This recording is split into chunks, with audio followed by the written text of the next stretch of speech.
So I have 6 things that absolutely changed my mental health. And it has made such a huge difference in my life. And I think it's going to make a difference in your life also. And just at least some of these are going to work for you too. Hey guys, it's Sandy. So I want to talk about mental health and how to get yourself better, more healthy mentally in 2025. I want to share a personal story that I had personally about my mental health, and then also some things that I did and what has helped me tremendously. And I think that they will help you too. So I want to share those things with you. So I have said before that I'm thrilled that RFK Jr. is coming on in January, and I hope that he is able to take on the food industry and big pharma and to be able to turn some things around to get us better physically healthy from what kind of chemicals and stuff they're allowed to put in food now. It's going to be a fight, I know, but what I want to do is just share videos about how we can, take on our own health, how we can become healthier, our physical health and our mental health, because that's kind of the goal for 2025. It might be losing weight, it might be exercising, but mostly all that stuff comes down to we want to be more healthy. Listen, you can have all the money in the world. You can have all the cars and boats and whatever you think is great in the world. But if you don't have your health, you don't have much. You have to have your health to be able to enjoy life. So that's where I am coming from is we got to get healthy, but we got to be mentally and physically healthy. So this is what happened to me. And, I'm just sharing my story. I'm being fully vulnerable with you and just sharing where I am. So I was having terrible brain fog, like terrible. I couldn't remember people's names, which, I know that happens, but I couldn't remember words, basic words that I should be able to tell a story and know what word it is. And I could describe the word. I'd be like, oh, what is that car that doesn't have a top on it and you drive it in the summertime and your hair's blowing? A convertible. Oh, yeah. That's how bad it was. I couldn't even remember some basic words. And it was happening just way too much. It kind of scared me. I was like, what in the world is going on? And then I wasn't sleeping real well either, though. I could go to sleep easily, but I was waking up during the night and my brain was just started going. It wasn't the stuff that I was worried about. It was, what do I have to do? Did I take care of that client? Did I do this? What do I have to do tomorrow? Just stuff that I really didn't need to be worrying about at night while I should be sleeping. But it's just what was happening. So I went to, rather than my family doctor, I went to my gynecologist because I thought, oh, my hormones, they must be crazy. So I need some hormones. So I went into her because I'm 53. So I know that, I'm right in that age. And I was talking to her and I was explaining this. And she said, I don't think that's what your problem is. It's not. Now, do people need estrogen, testosterone, progesterone? Yes, I totally get that. But that's not, she's like, that's not what is wrong with you. I really believe that it's other hormones going on because we have more hormones in our bodies than just sex hormones. We've got serotonin, we've got cortisol, we've got dopamine, we've got things that, um, you know, everybody talks about the sex hormones, but we have a lot of other hormones in our body too that needs taken care of. And she said, I honestly think that your brain is just so overloaded that it can't slow down. And so you've got brain fog and your mind just, is not stopping because we are so overloaded with our phones and our TVs and podcasts and radios, and there's constant noise and busyness going on. And she's right. She's totally right. And the thing is, this is new to the world. This is not the way the people in the world used to be. They didn't used to be busy the way that we are now, and they didn't used to be inundated with constant noise going on. So, because, like my mama and even my great grandparents, which I did not know, but they didn't live like this. They lived more simple lives. But our lives are just go, go, go, go, go. And maybe, we need to calm them down a little bit. And that's going to help with our mental health a ton. So, but she did say, you know what, I can start you on an anti-anxiety. And we're going to start you on the very lowest dose that there is of this one. And she said, let's just see if that kind of calms your brain down. And I was like, okay. She said, there's a natural way to do it too. But I was looking for a quick fix, which is not my normal because I really am on the natural way on almost everything. So, but I was like, I got to do something about this brain fog and I need to sleep, So yeah, give it to me. Oh, and listen to me, first of all. Anybody who's on an anti-anxiety, antidepressant, whatever, I am not against it. That is not what I am saying at all. I'm just telling you my personal story, what happened to me when I started on one. So, I think that they have helped many people. But what happened to me is I started taking it, and she's like, it's just a low dose. You're just going to take a little bit each day. Oh my goodness. By time, like on day 5, I thought, I'm going to go crazy. My insides were shaking. My brain was shaking. I've never felt so bad in my life. I felt absolutely terrible. And, she called me on like at 1 week at day 7, and I was telling her, I'm like, I don't even know, I can't even function. I've never felt this bad in my life. And she's like, you got to stop. You have got to stop this. Your body is not reacting to this. You're having panic in your body. You need to stop. And so I did. And you can't just stop an anti-anxiety or antidepressant, except for I was literally only on it for days, and it was on the very lowest dose. So I was able to. So this is not medical advice. Just listen to me. I'm just being really vulnerable and telling my story, what happened to me. So she said, you got to stop that. And I was like, what am I going to do? And I said, I can't take this. And she said, rather than giving you something different, because, different pills work for different people, rather than doing that, let's do what I was talking to you about in the office. And what she said to me in the office was, you could take ashwagandha. And she said, it takes a while to get into your body, but there are different supplements and herbs that you can take naturally that can help as an anti-stress, anti-anxiety kind of thing. And she said, and then you got to quiet your life down. And so I took those words to heart. And she, told me a few ways to do this and cut out the noise. And she said, even you got to have some quiet time, like not even music. Don't play anything. You've got to have some time in your day where you literally have nothing and your phone can't be in your hand. So, okay. So I did start, I bought ashwagandha and I started taking ashwagandha. And it does take a little while to get into your body, but it has helped me tremendously. Will it help you? I don't know, but it did me. This one has L-theanine and magnesium in it. I take magnesium at night also to help with sleep. Almost everybody is deficient in magnesium. It's actually a very important thing we should have. So anyway, I started taking ashwagandha, this ashwagandha right here. But what she also said to me was, that's not the only thing. You have to calm your life down. So you have to lay down your phone and you have to give yourself some quiet time. And I thought, what I used to do that I really liked before bed is I read. You know what I've been doing instead? I've been picking up my phone. And this is how bad, you guys, the phone. I felt like the phone was just kind of attached to me all the time. And I think many of us live like this. I would even find myself in the grocery store if there were 2 or 3 people in front of me in the line. What did I do? Rather than just standing and waiting for a few minutes, it doesn't take that long, to check out a couple people, but instead pull out my phone and I scroll. And, because I got to have something to fill those few minutes, fill that time. And so I'm scrolling through my phone. And I was catching myself. I would get to a stoplight and I pick up my phone to see who texted. Well, let me text them back real quick. Oh, well, I don't have time, kind of thing. But let me read the text. Rather than just sitting at the stoplight and waiting for it from red to green for me to go. And then at night, I was keeping my phone beside of me on my bedside table.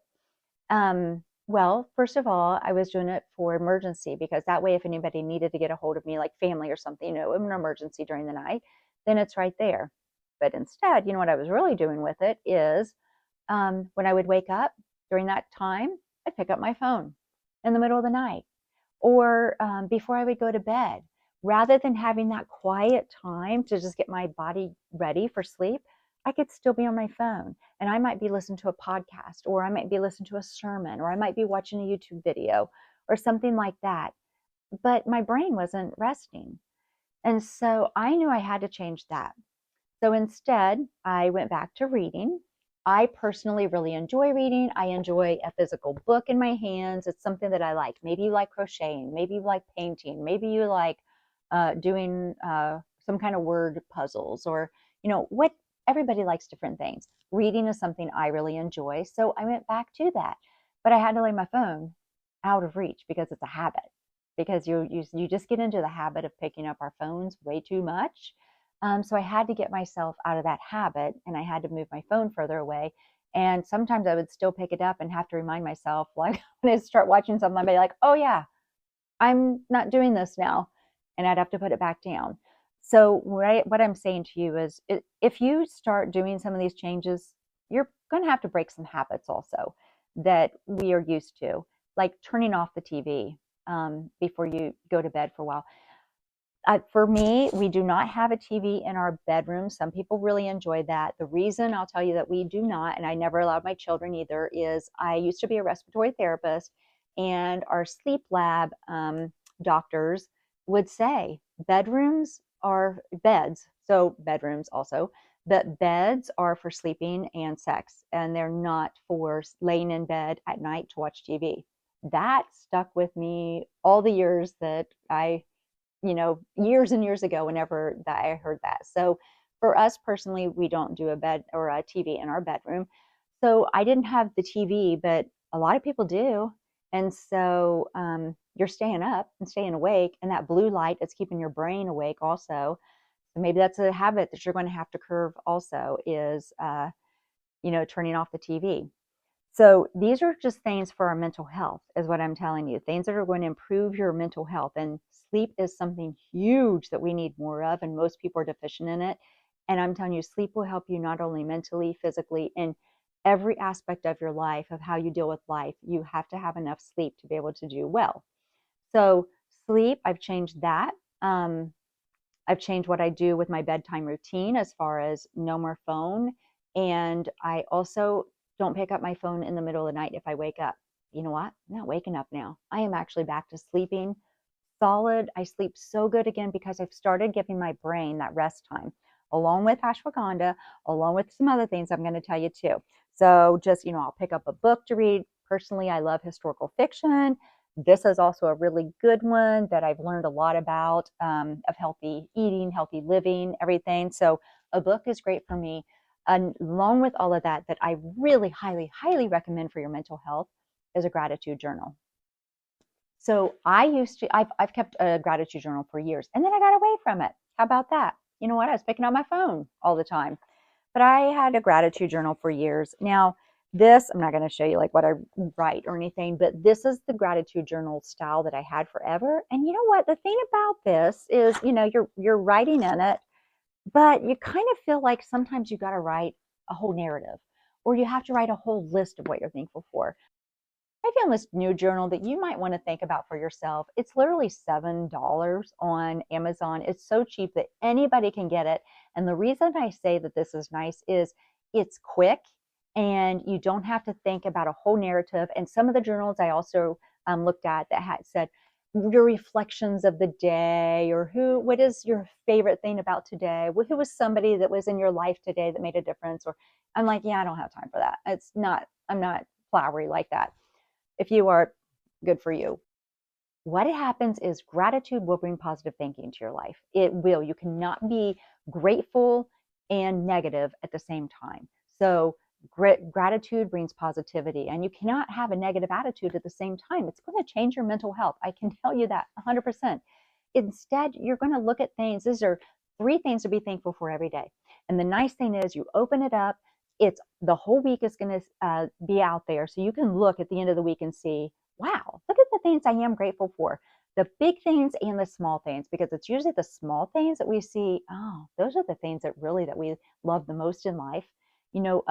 Basic little things that I've told my college roommate. I'd be like, I love to climb into bed when I have just changed the sheets and they're just crisp and clean. And that's one of my favorite things.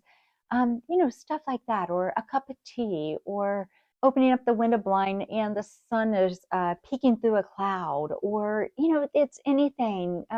Your kids smiling at you in the morning. There's so many things to be thankful for, and it can be the really little things, like I have eggs in the refrigerator and I have a good breakfast. Things like that. But we've got to get back to being thankful so that we can get our mental health back on a healthy. There The amount of mental health since COVID is skyrocketing, absolutely skyrocketing. And you know why? Social media sure hasn't helped anybody, that's for sure. But we're also not taking care of ourselves. And we have got to make a conscious effort to do that. When you start being thankful for something every single day, you are going to change your life. You're going to change your health. You're going to change yourself. You're going to change your happiness. And it will make such a difference. So I'm going to highly recommend to you to get this $7 book off of Amazon. It's good for a whole year, and it will change your day. And it's super quick. I mean, a few minutes is all it's going to take. 3 to 5 minutes. It doesn't even take 5 minutes to write three things down.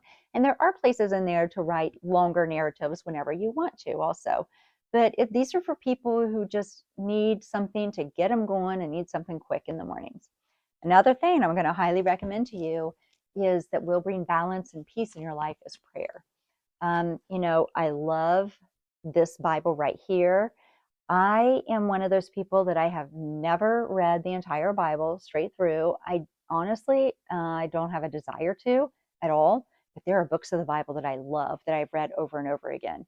I think that one of the best things in January, there's 31 days in January, and there's 31 chapters in the book of Proverbs. That's a great one to start with in January because the book of wisdom, Proverbs is, and boy, don't we all need to be wise. And it talks about good health and how you have good health and uh, speaking the right words when you need to and not, and just being smart. The book of Proverbs is a good one to begin January with, for sure. I'm just going to recommend that. But prayer will bring peace in your life too. God will bring you peace. A lot of people say meditate. Yeah, I say pray. So that's my approach on it anyway. So there are many of us that deal with some sort of mental health. And I think that the world that we live in, the busyness and the constant media and social stuff in our face, our phones, are really hurting us. So I think that is something that we need to be very intentional about less time on. Ashwagandha, get some of this if you feel like it could help you. Also, pray, get a gratitude journal, and get on a good sleep regimen, some kind of sleep regimen. I was listening to Barbara O'Neill, and she said that if you go to sleep before midnight, that is going to be your most restful and restorative sleep that there is. And I think that's so important for us. So I try to go to sleep around 10 or 10:30 at the latest, so I get that really good restorative sleep. So if you're somebody who is a late nighter and you don't go to sleep till after midnight, maybe rethink that, because for your brain health, you get that really good restorative sleep before midnight. So try to work on your circadian rhythm and get to bed at a good time around the same time each night, and then wake up at a good time around the same time every morning. And you're going to start sleeping those good 8 hours of sleep that you really need every night. I just want to be that encourager to you, because we can have better mental health along with having better physical health. We just got to make some changes. The brain fog for me is gone. It's amazing how much better that I feel by making these changes.